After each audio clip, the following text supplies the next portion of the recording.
Rekaman video sejumlah pemuda asik bermain skateboard viral di media sosial. Gerombolan pemuda ini bermain di jalanan turunan hingga berakhir tabrakan. Video itu diunggah akun @ndorobay_official pada Jumat 31 Desember 2021. Dalam keterangan unggahan disebutkan akibat hilang kendali terjadi tabrakan beruntun.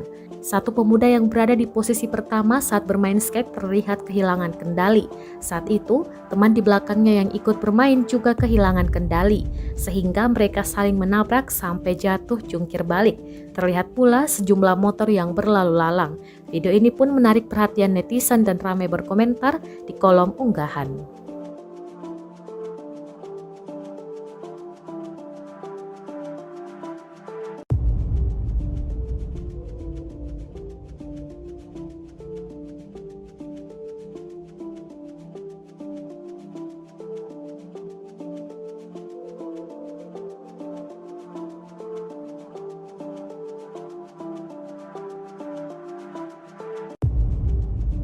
Terima kasih sudah nonton.